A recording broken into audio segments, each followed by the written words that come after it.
Hey, what's up, cats and kittens, and shout out to all my Cerebralites. It is me, the Cerebral Diva, and I'm back with another episode of You Say What. First of all, if you're new to my channel, welcome, and thank you. I appreciate all of the subscribers. I appreciate all of the love. We're just a month and change in, and we're approaching 1,000 subscribers, so that's fantastic. It's growing exponentially, and I appreciate that, and I just want to say thank you to everyone who's subscribed. It means the world to me. So if you're new to my channel, You Say What is a segment where you get to clap back. You get to add your 2 cents in, be a part of the discussion, be a part of the community, and let your voice be heard. So that's You Say What, because I want your input here. Now, before I get into what we're going to talk about, I want to preface it by saying I've had a YouTube channel. Well, I used to have a YouTube channel way back in 2007. And I stopped recording YouTube videos because my ex-boyfriend was watching me on YouTube, and he was getting more insight than I cared for him to have, and I just didn't feel like I wanted him to have that much insight to my personal thoughts. So when I bought this channel back about a month ago, I decided I was going to do YouTube again, but I was going to sort of stay away from my personal life and just talk about what's happening in pop culture and politics and what have you. But sometimes it's difficult to do that because you know, I want to give you guys my insight, things I've gone through. So today I'm going to sort of break form, and I'm going to talk about me a little bit and what inspired this conversation. What was the impetus for me to have this conversation? Now, I struggled with 2 titles. The first title was a little insipid, and that was going to be non-traditional relationships, which I think is a little bland. And then I thought about good dude, bad dick, because that was really the thought process that inspired me to make this video, because I've been in that situation before. And I'm sure a lot of ladies, even before I begin to talk about it, are probably nodding their heads in agreement because they've been through it as well. So let's talk about that. Okay. So well, first of all, I've been single now for about maybe a year and change. I broke up with my last boyfriend. I broke up with him, just for the record. He did not break up with me. And the reason I broke up with him, I don't want to get into too much detail about that, but it just didn't work. And after we broke up, I knew that I was moving a couple months after that. So it didn't make any sense for me to really pursue anything where I was living before. And so I didn't. So now that I've moved, I've relocated to a different state. I've gone on a few dates since I've been here, but nothing really substantive has formed from any of the connections that I've attempted to make. So, and I'm okay with that. You know, the best thing, I think it's really important too, you know, because I would definitely qualify myself as a serial monogamous, where I'm comfortable in relationships. I like being in a relationship. I like having a person to call and say, how's your day? I like, you know, the thought of my man coming home after a hard day's work. You know, I like those sort of traditional things. I really enjoyed that. But having been single now for a year and change, I also like not having to always sort of be in constant awareness about my appearance. Like some days I come home, I throw on a pair of sweatpants, a t-shirt, my hair is all over the place, and I don't have to worry about anyone looking at me but me. Not only that, I don't have to share my remote control with anyone but me. There is no football over here. There's no basketball playoffs. You know, I can watch all the Real Housewives I want. No one's complaining.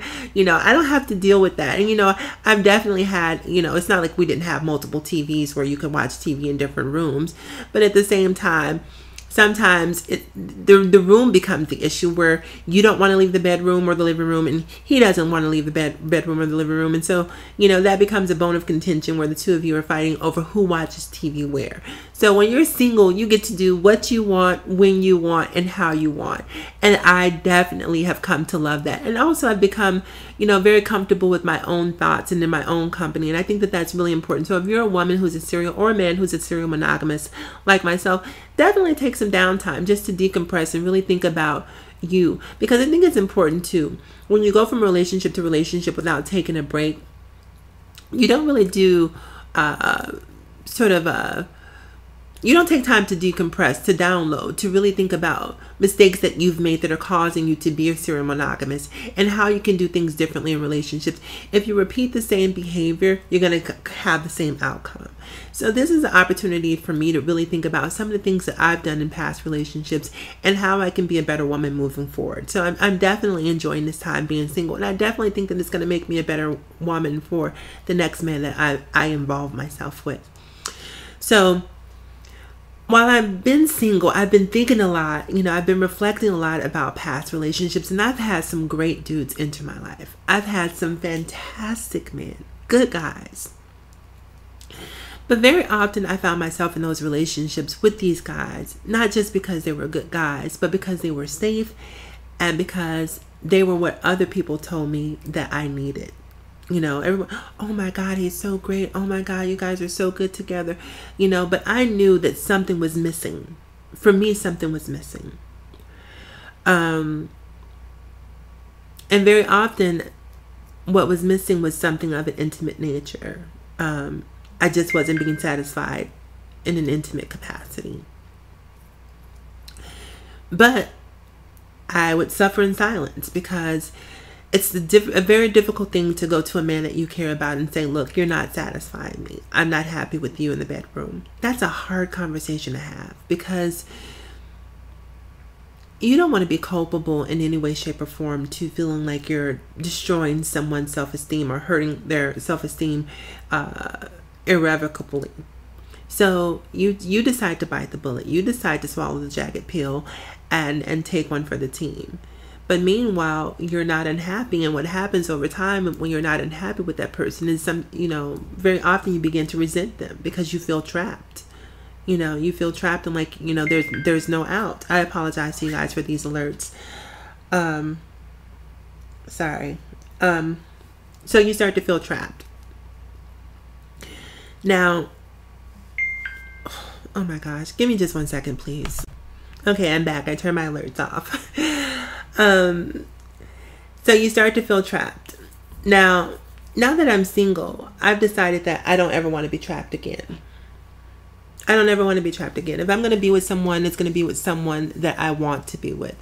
And that's really the thing when it comes to intimacy. Like, very often, right, you find a guy who's the good guy. He calls, he shows up, he remembers birthdays, he remembers anniversaries, he opens doors. I mean, he's just a good guy. But the dick is trash. And then you find a guy who can't speak in complete sentences. He's rolling blunts on your kitchen table. He doesn't have a driver's license. His pants are sagging. He's 32 and still wearing cornrows. But but he has that thing that sometimes you crave. But he's not a viable option either. You don't want to be in a relationship with him. And so I'm embarrassed to say this, but I've found myself in situations where I've sort of been like not the build-a-bear, but build-a-man, where I've had a guy who was, financially well off, while I was seeing a guy who was, very supportive and loving, and we had great conversations. And at the same time, I was seeing a guy who, I didn't want to go to family barbecues with me, but, when the lights turned off, I was glad to be in his company, if you know what I mean. So, but I don't want that anymore, because I feel like I can find all things in one man. But I've been having these thoughts. I don't necessarily want to qualify them as notions, but I've been having these thoughts recently about polyamory and wondering, because typically what happens for me is that when I meet a guy that I like a lot, even if the sex is trash, I'm able to endure it probably for about 3 months. About the 3 month mark, I start to get completely bored. Sometimes if it's average sex, I start to get bored about 3 months. And about that 3 month mark, I don't want to be touched. Now, I'll cuddle, I'll lay with you, I'll rub your back, I'll do all the things that you're, that foster a connection to a person. But the moment he starts trying to take it to that next level, I recess because I don't want to be intimate with him. I'm just not attracted to him in that capacity because it's reached an expiration date. And then I ask myself, am I reaching this expiration date because I'm bored in general and I don't want to have sex with him because it becomes monotonous after a while? Or am I bored in general because I just don't enjoy sex with him? Because I've had relationships, like I said, with these guys who weren't worth a damn, and we were able to maintain a healthy sexual relationship over an extended period of time where I enjoyed it over time. And then I've had relationships with guys where they're great guys, but I don't want sex with them because I for whatever reason, I've lost it. And that's what led me to the notion of polyamory, and whether or not, you know how you're sitting around and you start asking yourself, well, for me, I do this quite often.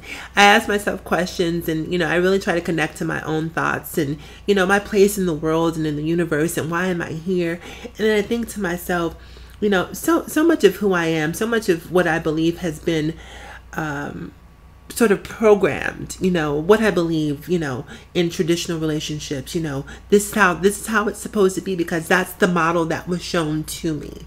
And so any deviation from the norm, is an aberration, and that makes me uncomfortable. So it's hard for me to even conceptualize seeing myself in a relationship with multiple people because, I've been told that that's nasty, that that's disgusting. But the older I get, the more evolved I become in my thinking, I realize that it's not nasty for people to do what feels natural to them because it's unnatural to me, or it's not even that it's necessarily unnatural. It's just not normalized for me because that wasn't the example that was set for me. Maybe if I lived in the day and age, if I was born sort of in the 60s, a child of the 60s where, I grew up in the day and age of free love and that sort of thing, maybe my thinking would have been different, but I didn't.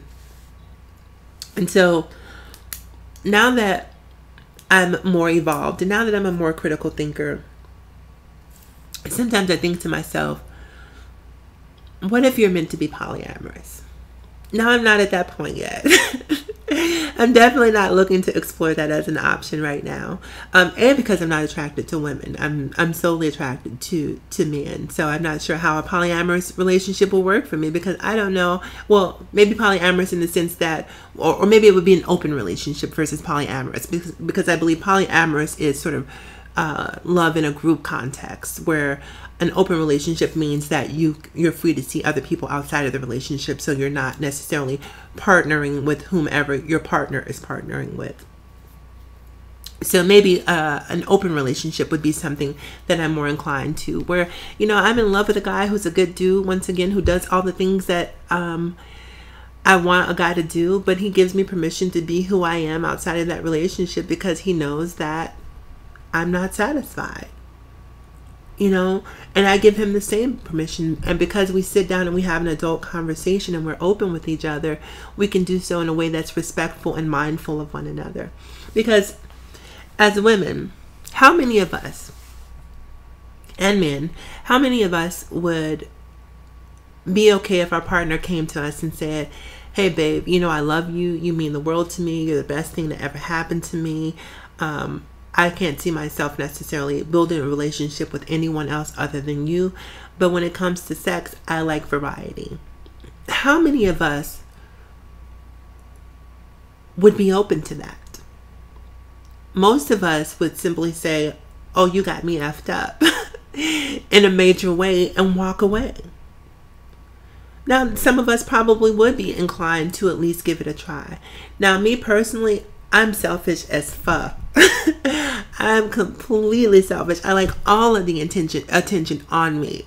So if I was in a polyamorous relationship, I would have to be the central figure in that the nucleus of that relationship, where everyone was focused on me, because any other dynamic would be problematic for me. So if a guy came to you and he was honest, or if a girl came to you and she was honest with you about wanting to have multiple partners, and not necessarily in a polyamorous capacity, but in an open relationship capacity, how many men would be okay with that? Men are very territorial. Men don't like to share. I'm a person who doesn't like to share. I'll share my food. You can't eat off my plate. I'll share my drink. You can't drink out of my cup, but I'll pour you some. That's no problem. There are certain things that I'm willing to share and certain things that I'm not willing to share. you know, and my man happens to be one of those. You know, when I need him, he must be there when I need him, because when he needs me, I'm going to be there when he needs me. And so having to have that attention or focus divided, I don't think that's something that I would be able to endure. And shout out to those who can endure it. And also another thing about polyamorous relationships, it's typically the model that we've seen is the male is the central figure in the relationship, and then he surrounds himself with lots of women. I want to talk to women who are the central figure, where they have multiple men sort of at their beck and call, because we don't get to see that. I've never really seen that model of a polyamorous relationship. Very often, when I've seen polyamorous relationships, the women outnumber the men. And I want to know if there's a woman out there, if you're polyamorous and you're in that situation, I definitely want to hear from you. So anyhow, you guys, I think I've gone on enough about this subject. I'm really curious to know what you think, what your thoughts are about polyamory, what your thoughts are about open relationships. What do you think they're viable options? As I said before, I don't think that I'm necessarily ready to take a foray into polyamory. But having this downtime has definitely given me food for thought about what I want moving forward. If it's polyamory, I don't necessarily see that happening, but who knows what the future holds.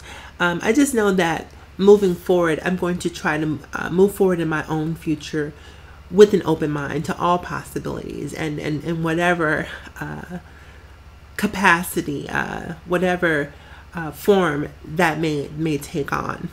So anyhow, once again, this is You Say What. This is your opportunity to chime in, clap back, add your 2 cents, be a part of this discussion. I definitely want to hear from you. Definitely if you're in a polyamorous relationship, and if you're in a relationship with someone and you're not satisfied, you know, what are your thoughts about that? How do you maintain a relationship with someone that you're not sexually satisfied? You know, because I don't think cheating is fair, because cheating is essentially an open relationship with the door partially open. Yeah, so I want to know what you think about polyamory, what you think about open relationships, what you think about being in a relationship with someone when you're not sexually satisfied. I want to hear from all of you, everyone. Make sure you comment. Also, if you want to write me and be a part of Ask a Diva, and that's your opportunity to ask me questions, to get advice, to add input to the content that you'd like to see on this channel. You can reach me at cerebraldiva@yahoo.com. Remember to follow me across all social media platforms. That's Facebook, Snapchat, Instagram, and Twitter. I'm Cerebral Diva on all platforms. Yeah, and as always, in closing, you guys, remember to live better, love harder, and think smarter. It is me, the Cerebral Diva, and I will talk to you guys again soon. Have a fantastic day.